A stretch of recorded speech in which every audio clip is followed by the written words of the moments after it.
During the first year of life, only breast milk or formula should be given to the infant. Cow's milk is not introduced until 12 months of age.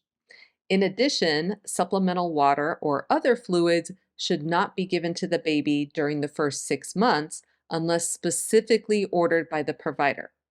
And as a reminder, for bottle fed babies, bottles should not be propped up as this increases the risk for choking, ear infections, as well as tooth decay.